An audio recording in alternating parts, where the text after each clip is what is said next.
আসসালামু আলাইকুম এভরিবডি, চলে আসলাম নতুন একটি ভিডিও নিয়ে। আজকে আমাদের ভিডিও টপিক হচ্ছে আমরা সম্পূর্ণ ধানমন্ডি এরিয়াটা ঘুরবো স্কেটিং করে। যত সম্ভব আমরা স্কেটিং করার চেষ্টা করব ধানমন্ডি ঘোরার সময়। তো চলুন শুরু করা যাক। ভাই রে, ধানমন্ডি ঢুকতে না ঢুকতেই দেখা হয়ে গেল আমরা যারা স্কেটিং করি আমাদের চিরশত্রু কুকুরের সঙ্গে। কি যে শত্রুতা আছে রে ভাই, বুঝি না কুকুরদের সঙ্গে। আমাদের দেখলেই ঘেউ ঘেউ করা শুরু করে, চিৎকার চেঁচামেচি করা শুরু করে। ওই দেখেন পিছন দিয়ে আবার ধাওয়া করছে, মানে এরা ধাওয়া করলে সম্পূর্ণ ব্যালেন্সটাই নষ্ট হয়ে যায়। যাক, দুজন আঙ্কেল ছিল, তারা কুকুরগুলোকে ভাগিয়ে দিয়েছে। চলুন আমরা সামনের দিকে আগাই।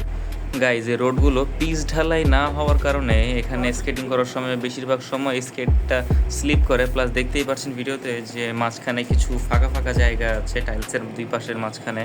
তো এইখানে পা পড়লে দেখা যায় কি সম্পূর্ণ চাকা আটকে যায় এবং একটা দুর্ঘটনা হওয়ার সম্ভাবনা থাকে। সবাই সাবধানে স্কেটিং করবেন এখানে যদি স্কেটিং করতে আসেন তাহলে।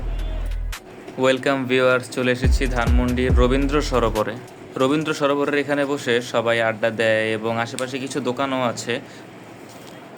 এখান থেকে সম্পূর্ণ রবীন্দ্র সরোবরটাই দেখা যাচ্ছে। এই যে ওই সামনে, ওখানে হচ্ছে একটা বসার স্থান, ওখানে সবাই বসে গল্প গুজব করে। এখন আমি এসেছি সকালবেলা, এখন প্রায় সকাল 9টার মতন বাজে, তাই এখানে মানুষজন খুব কম। কিন্তু আপনি যদি বিকালবেলা যান তাহলে দেখা যাবে এখানটা সম্পূর্ণ ভরা মানুষজন থাকে। সময়টা সকালের হওয়ায় এখানে মানুষজন খুবই কম। মানুষজন কম থাকায় ভাবলাম একটু স্কেটিং করে নেই।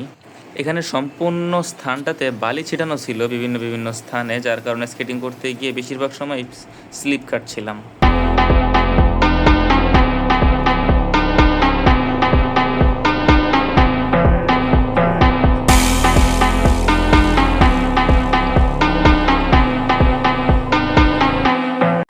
রবীন্দ্র সরোবরে কিছুক্ষণ স্কেটিং করার পরে চলে আসলাম আমরা আশেপাশে যে ক্যাফের মতন যে দোকানগুলো আছে এগুলো পরিদর্শন করার জন্য।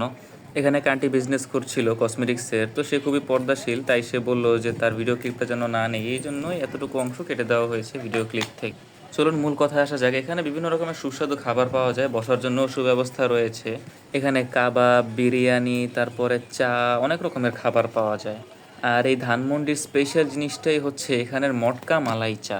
এখানে বসে জুতোগুলো খুলে নিলাম, কারণ অনেকক্ষণ স্কেটিং করার কারণে পা দুটো সম্পূর্ণই ব্যথা হয়ে গিয়েছে। আবার যে পরিমাণ গরম, পা একদম উত্তপ্ত হয়ে গিয়েছে। এখানে একটু বিশ্রাম করে নিলাম। বিশ্রাম শেষে একটা মটকা মালাই চা নিয়ে নিলাম, যেটা খুবই সুস্বাদু। প্রতি কাপ মটকা মালাই চা 30 টাকা করে। চাটা কার কাছে কেমন লাগে আমি ঠিক জানি না, বাট আমার কাছে খুবই ভালো লাগে। ধানমন্ডি লেকে আসলে মটকা চা না খেলে মনে হয় যে আমার ধানমন্ডি লেকটা ঘোরা সম্পূর্ণই হয়নি। এবার ব্রিজ পার হয়ে ওপার গিয়ে স্কেটিং করব। এই ব্রিজটা একটু বেশি উঁচু ছিল এবং একটু ভাঙাচোরার মতন ছিল, তো তাই এটা স্কেটিং করে ওঠা সম্ভব না, তাই স্কেট শু খুলে পায়ে হেঁটেই উঠলাম। এই ব্রিজটাতে দেখার মতন তেমন কিছুই নেই, শুধু দুপাশে দুটা রোড গেছে আর হচ্ছে একটা ছোট্ট ব্রিজ আছে। ব্রিজের নিচ দিয়ে লেকের পানি বয়ে যাচ্ছে, সামনে বোটিং করার জন্য জায়গা আছে। ব্রিজ পার হয়ে আবারও শুরু করে দিলাম স্কেটিং। প্রকৃতির মাঝে স্কেটিং করতে মোটামুটি ভালোই লাগে। সকালবেলা মানুষজন কম থাকে, নিজের ইচ্ছা মতন স্কেটিং করা যায় এবং এখানে গার্ডরাও তেমন কিছু একটা বলে না, কারণ সকালবেলা তেমন বাচ্চারা থাকে না। ছোটো ছোটো বাচ্চারা যখন পার্কে ঘুরতে আসে তখন এই পার্কে স্কেটিং, তারপরে সাইকেল রাইডিং এগুলো তারা নিষেধ করে। সত্যি কথা বলতে কি, পিচ ঢালাই না হওয়ার কারণে এখানে অতটা জোরে পুশ করে স্কেটটা সামনে আগানো যায় না। যখনই বেশি গতি তুলতে যাই তখনই দেখা যায় যে একটা স্লিপ হওয়ার মতন অবস্থা তৈরি হয়ে যায়। আমি সবাইকে সাজেস্ট করব যে বৃষ্টির দিনে বা গতকালকে বৃষ্টি হয়েছে বা সকালে বৃষ্টি হয়েছে এরকম সময়ের ভিতরে না আসতে, কারণ স্কেটিং করার জন্য বৃথা এই সময়টাতে এসে রাস্তাঘাটটা পিছলা হয়ে থাকবে সম্পূর্ণ, কোনোভাবেই স্কেটিং করা সম্ভব নয় পিছলার ভিতরে। যদিও রৌদ্র ছিল আজকে, রাস্তাটা সম্পূর্ণই শুকনা ছিল, তাও যখন স্কেটটা জোরে পুশ করতে যাই তখনই দেখা যায় যে স্লিপ হয়ে যাচ্ছে। তো বৃষ্টির দিনে আসলে স্কেটিং করা এখানে একদমই অসম্ভব। আবারও শুরু করে দিলাম স্কেটিং। স্কেটিং করতে করতে এখন আবার ওই আগের রেস্টুরেন্টের ওখানে যাব কিছুক্ষণ বিশ্রাম নেওয়ার জন্য।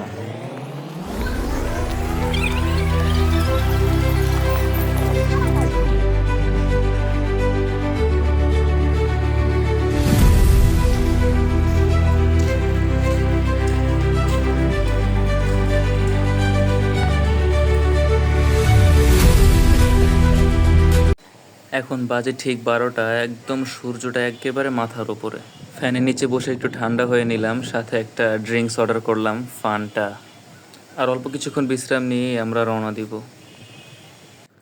ভিউয়ার্স, যে পরিমাণ রোদ আর তাপমাত্রা, সম্পূর্ণ রাস্তা স্কেটিং করে বাসায় যাওয়া একদম অসম্ভব, তাই আমরা কিছুটা রাস্তা স্কেটিং করে যাওয়ার পরে গাড়ির সহযোগিতা নিব।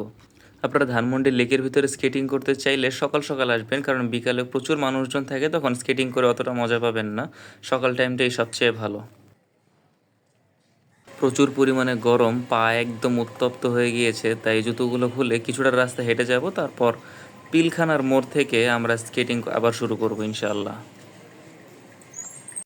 সো হে ভিউয়ার্স, আজকের ভিডিওটা এই পর্যন্ত। এই ভিডিওটা ভালো লাগলে একটা লাইক করে দিবেন, চ্যানেলটা গুরুত্বপূর্ণ মনে হলে একটা সাবস্ক্রাইব করে দিবেন।